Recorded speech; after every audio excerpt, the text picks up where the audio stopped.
Hi everyone, Becca here. Today I'm going to show you how to make kimbap, which is a Korean style sushi roll. Let's get started. After cooking your rice in a rice cooker or on the stovetop, add your sushi rice seasoning. Now let your rice cool down because you don't want to use hot rice for the kimbap. This rice is enough for about 8 sushi rolls. I'm making two different flavors of sushi rolls. So one is going to be with imitation crab meat and the other one with spam. For the imitation crab meat, you can add your soy sauce, mayonnaise, sriracha, mix that together well and set aside. And add a ground pepper to your imitation crab. I forgot about that. Remove your spam from the can and cut it into slices. Pan sear your spam. You don't need any oil in the pan because the spam is already oily, and sear them on both sides.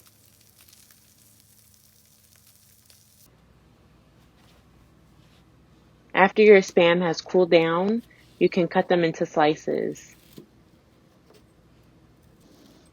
Now let's get the rest of the ingredients ready. You're going to cut your mushrooms into slices and then add a little bit of oil to your pan and pan sear them with salt and pepper.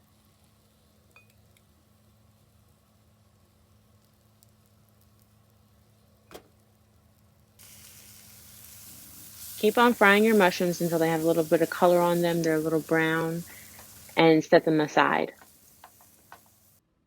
So wash the outside of your cucumber and you're going to cut around the cucumber because you don't want the seeded part because the seeded part has too much liquid. After you cut around the seeds, then cut those pieces into slices. If your kimchi is already cut, then you don't need to do anything. But if your kimchi is like mine, in this, like the whole leaves of the cabbage, then you want to rip them apart so that they're a little bit smaller. And you want to cut your danmuji, the pickled radish, into about the same size as your cucumber.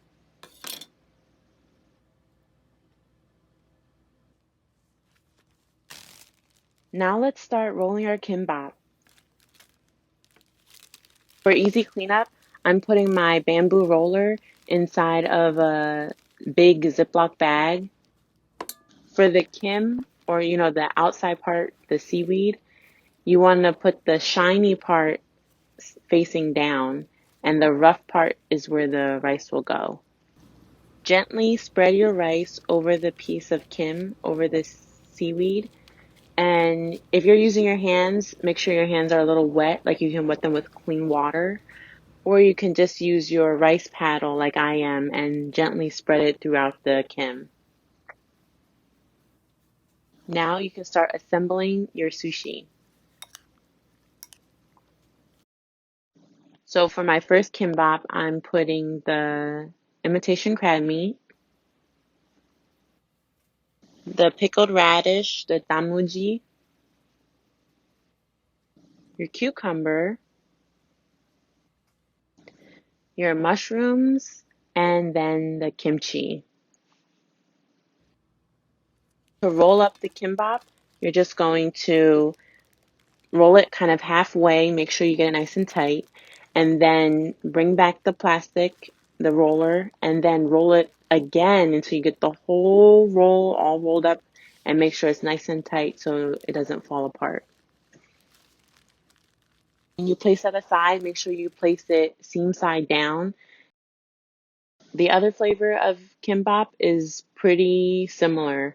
You're going to spread your rice over the kim.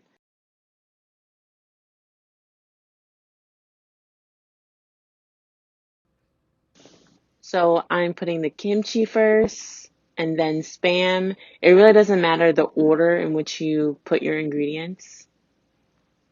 Add your danmuji, the pickled radish, your cucumber slices, mushrooms.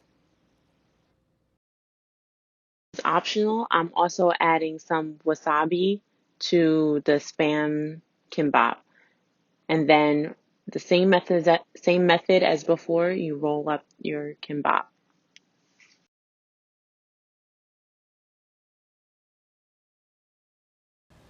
So just to show you one more time from the other side, how it looks when you're rolling up your kimbap.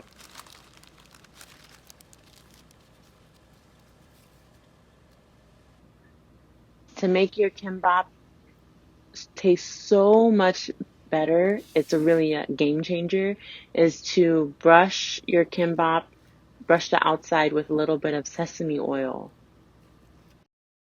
I also put some sesame oil on my knife, on the edge of my knife, and then you cut it. So after all of your kimbap is cut, of course you can leave your kimbap whole and not cut it and just wrap it in aluminum foil. But because I'm taking mine out with me, I pre-cut them, put them in a container, and then they're good to go. This makes a great lunch, a great snack. And again, this is just the way I make kimbap. It's not authentic, but it tastes delicious. Hope you enjoy.